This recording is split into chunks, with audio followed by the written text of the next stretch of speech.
Hey, what's up guys? It's Tech Summer talking to you here. And I don't know if you know, but we are close to the March event. Probably 1 month until Apple announces the event date. Actually, not 1 month, more like 3 weeks. But yes, we are close to the March event. And there are rumors and speculation that we will see a new iMac.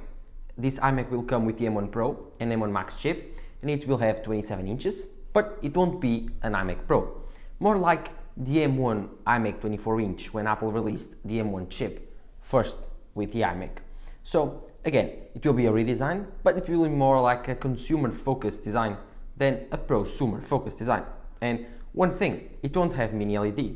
It will have an LCD display.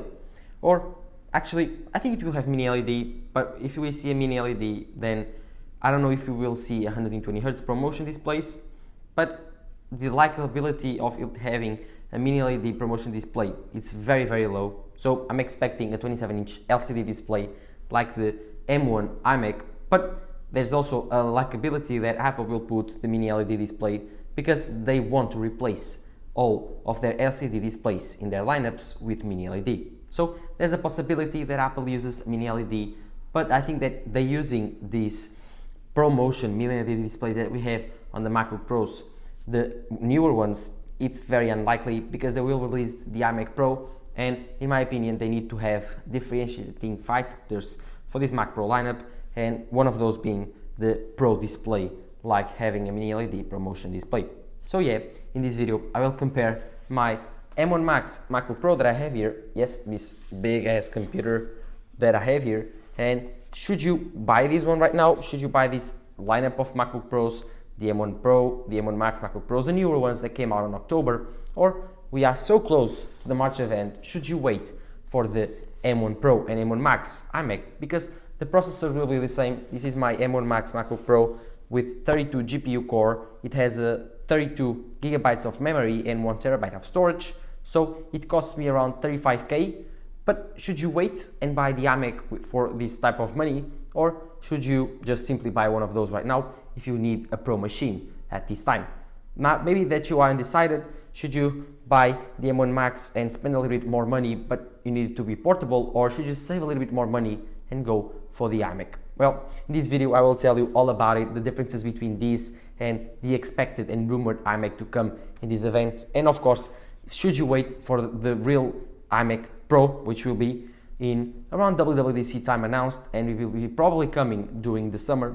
So yeah, I will tell you all about it in this video, but no further ado, don't forget to leave a like and to subscribe.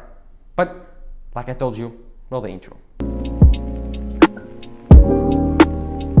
The iMac 27-inch coming this March event, it's actually pretty confusing, because if you think about it, why Apple would release a 27-inch version of the 24-inch M1 iMac with an LCD display? Well, that's actually pretty strange. But if you think about it, Mark Gurman and a lot of other leakers had said that this iMac would be coming on the March event. And now Ross Young, the most reliable Apple leaker until now, which is 100%, says that he's not expecting a mini LED ProMotion display 27-inch device to come until the end of the summer. So it got me thinking, well, there are a lot of very reliable leakers saying there will be an M1 Pro and M1 Max iMac equipped device on this March event, and we will see an M1 Pro and M1 Max Mac Mini. But Ross Young is telling us, which is a display parts supply chain, which is very reliable when talking about displays, says that he's not expecting a mini LED ProMotion display capable device with 27 inches until the end of the summer. So we are very confused. But I have a theory, and I developed a theory in the video, like I talked about in my second video.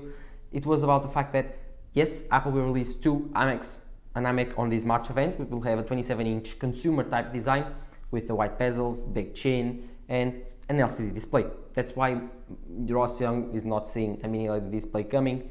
And although it will have the M1 Pro and M1 Max chip, it won't have the M1 Max Duo, the big chip that everyone is talking about, the chip that it will surpass the expectations of everyone, and it will be the base model Mac Pro and the featuring chip on the iMac Pro. Yes, the base model Mac Pro, because we are expecting also an M1 Max Quadro, 4 M1 Maxes together. But 2 M1 Maxes together is already crazy to think about, and coming one of those in an iMac should be crazy, crazy, crazy. But that will only be announced on WWDC, like I told you, and released at the end of the summer. So we are left with the M1 Pro and M1 Max regular iMac with 27-inch. This is a very captivating product because it will be the same as a 24-inch, but bigger and have a little bit better performance. Of course, if you compare the performance of those computers to my big and very powerful M1 Max MacBook Pro, then you are left with the same chip, the same RAM, and everything else. Just a little bit better thermal design on the iMac. But as we saw with the M1 iMac 24-inch, the performances between those and the M1 Mac Mini and the M1 MacBook Pro weren't all that different. They were almost the same, or the same actually. So again, I'm not expecting a performance difference at all, but Apple, if they want to do it, they will, but I think they will cap out having the same performance as these MacBook Pros, mainly the 16-inch. The 14-inch is a little bit downsized, it's a little bit thermal constrained on purpose, so the thermal design is so much constrained than the 16-inch and the iMac, so that's why I think that Apple will not make the differences between the iMac and the 16-inch the same, because I think that the performance attachments that we will have with the M1 Pro and M1 Max iMac won't be significant, so a little bit 1 to 3% maybe in a very, very high-end workloads for a very long time. So yes, maybe in terms of performance, the iMac will be a little bit better, but of course, the main thing about the iMac to think about is the price, because I do believe that this iMac that is coming with the 27-inch size will start lower than $2,000. I do believe it will start around $1,800, $1,900, maximum $2,000, because Apple won't be putting mini LED. So you need to convince customers saying, well, it's not a mini LED display, it doesn't have any promotion, it has the same chip as the M1 Pro and M1 Max MacBook Pros. Of course, if you think about it, the M1 Pro MacBook Pro, the 14-inch, the base model, it's a downsized chip. Of course, it's a limited chip, it has less GPU cores, less cores in general, but of course, it has mini LED, it has a promotion display, so it still has the same design, and Apple, it's charging only $19.99 only. But this iMac that is coming with the 27-inch, it will have an LCD, and it will have the older iMac 24-inch design, so it's a consumer-like design, white bezels, white chin. It won't be as premium, it won't be new, so why in the earth would Apple charge $2,000, the same amount as the M1 Pro MacBook Pro, include an M1 Pro chip and just say it's the same as the M1 Pro MacBook Pro 14-inch with mini LED and promotion, but take off the mini LED, the promotion, and take off the portability factor, and there you go, you have the iMac. It doesn't make any sense. So that's why I think that Apple will try to make it at least maximum the same price, but for me that's quite a bad deal. I should advise you to go for the 14-inch in that case. But if they do start at $1,800, then it starts to be very, very compelling to have a 24-inch LCD screen, a very good LCD screen, 5K resolution. It will be M1 Pro chip, not the binned version. I don't think Apple will put the binned version, but if they do, it's fine. The binned version, let's say it is the binned version, M1 Pro the chip, then you can start to pick up with the M1 Pro and then M1 Max, the 32, 64 gigabytes of RAM. That would be the maximum present with this iMac, 64 gigabytes of RAM. You'll have the option to buy an anti-glare coating on the screen and all of that. If you are a very, very professional person that needs a desktop, then I do believe that this iMac will be the best option for you, because you will be able to have a 27-inch big LCD, very, very good resolution, 5K. It won't be 120 Hz, but I mean, if you're a professional and you don't care about gaming or even a very smooth experience, you just care about editing photos, editing videos, and mostly of the time your videos are 30 frames per second, 24 frames per second, 60 frames per second, you don't need 120 frames per second. But the promotion feature of going down to 24, going down to 30, going down to 60 is actually very useful when editing videos. So you have to weigh out things out, because this MacBook Pro has the 120 Hz display. When I'm editing videos at 30 frames per second, this goes down to 30 frames per second display, 30 Hz. So it's pretty cool. When I'm watching videos or movies at 24 frames per second, this goes down to those 24 frames per second. So it feels way more premium, way more real. But again, this computer has a very, very high price tag, while this iMac 27-inch will be having a lower price tag and give you a 5K 27-inch display. That's the big main factor. Of course, you will still be having the M1 Pro and M1 Max chips, the same performance. Like I told you, the RAM, it will start at 16 gigabytes and go to 64. I don't think Apple will put even more RAM. RAM in Apple Silicon is limited by the chip, not the computer. So if you have the M1, you'll be having until 16 gigabytes of RAM, no more. If you have the M1 Max, you'll be able to go for 64. If you have the M1 Pro, you'll be able to go to 32. That's the deal. So again, like I was telling you, these computers are very, very similar in terms of performance, and so that's not the differentiating factor. If you need a portable computer, then you should go for this portable computer, the M1 Max MacBook Pro. That's the most portable one. The iMac is not portable at all. So again, even though the 16-inch size, it's bulky, it's huge, it's big, it's still a laptop, while the other one is a desktop. So you gotta start by that. Do you need a desktop? Do you need a laptop?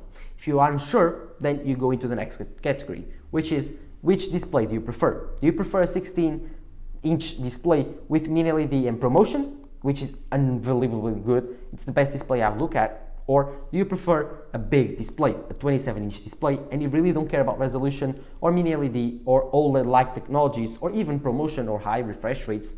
Then the iMac is also a very good deal.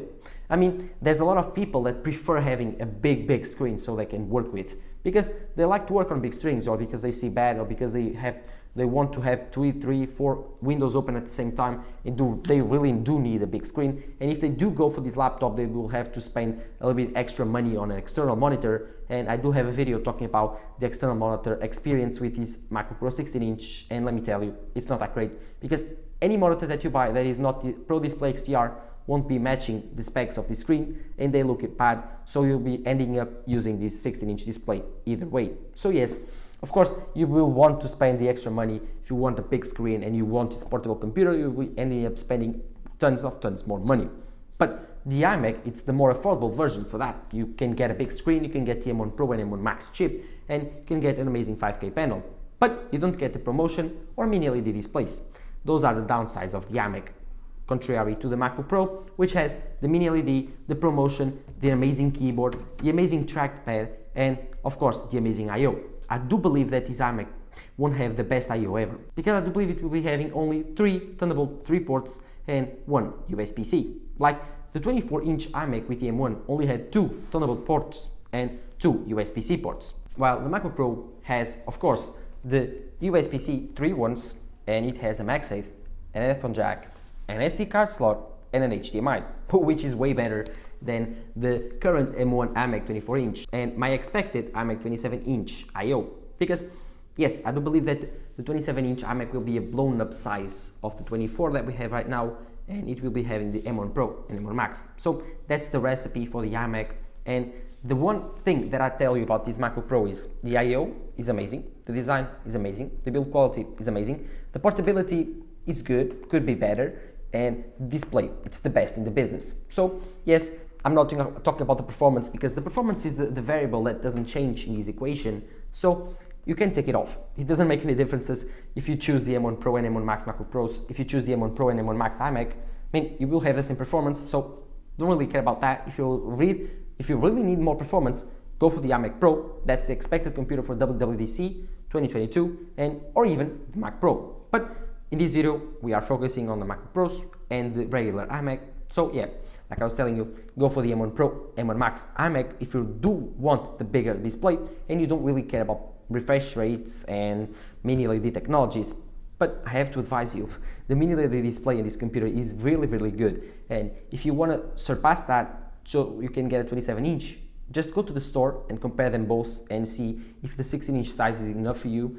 But bear in mind that buying this 16-inch size MacBook Pro will bring on with it a bigger boy. So yeah, if you want a portable computer, then consider going for the 14-inch size with the M1 Pro. That's the best deal if you don't really need the most amount of performance. But if you do need the most amount of performance, then think, should you go for the M1 Max iMac? Should you go for the M1 Max MacBook Pro? That's a very different story. Then you have to weigh out, do you want a portable computer so you can work anywhere, everywhere, or do you want a desktop so you can have the biggest screen possible? So that's the decision that you have to make. It's not easy, it's not the best, and the best thing to have. I would prefer that the M1 Max regular iMac would have mini LED and ProMotion, but that's not possible. That's a possibility that will be available with the iMac Pro. That's not a regular iMac. You will have to pay a lot more. So let's see what happens. But like I was telling you, these MacBook Pros are the ones to get if you really want the best portable computer available right now. In terms of build quality, it's the best thing I've ever held in my hands.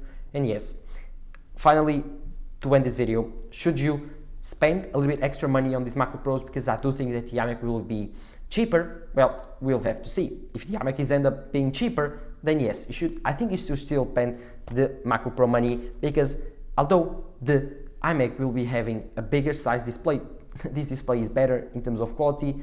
Not always bigger is better. So yeah, I do think that this MacBook Pro is still the best option. If you do really need a computer for now, don't wait, buy this computer. 1 month of waiting is 1 month of work lost. So yeah, these MacBook Pros are amazing. Now Apple is trying to catch up with demand. So yeah, you can get one of those. You won't be able to wait a lot of time. So yeah, these MacBook Pros, in my opinion, at the end of the day, even when comparing it to a newer computer, which is the iMac that will come in next month, I still do recommending over the iMac, because these MacBook Pros are the best products I've ever had, the best value I've ever had. Although the M1 Max, it's stupidly expensive for the price tag. So I mean, if you really want a MacBook Pro and you don't want to spend a lot of money, I think that the base model M1 Pro MacBook Pro, it's the best deal in tech, in best deal in Apple Silicon right now, because the performance is just crazy. If you do want performance, the performance on that computer is just crazy.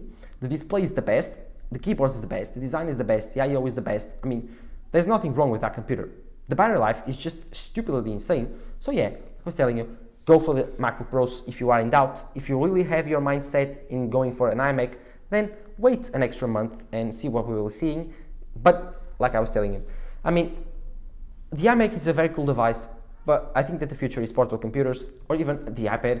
But I don't know, Apple doesn't want to do anything with the iPad. So yeah, like I was telling you, the MacBook Pros are cool in all, very powerful, very, very expensive though. So see what will be fitting you the best, the iMac or the MacBook Pros. But at the end of the day, I do still recommend over the iMac, the MacBook Pros, because I do think that they're the better value, because just of the screen, the performance, everything that you have, the package itself, I think it's better than the iMac. But what are your thoughts on these MacBook Pros? What are your thoughts on the iMac? Which device would you buy if you had the option to? And are you waiting for the iMac, or did you just buy the MacBook Pros with the M1 Max and M1 Pro chip? Let me know in the comments down below. And while you're there, don't forget to leave a like, subscribe to my channel, and don't forget to watch my iPhones Past mini series that I have there. My first phone reviewed was the iPhone 5 in 2022. You might be interested in that, so take a look and let me know on the comments down below how it was. And that's it for me today. This was Tech Summer talking to you here. Bye.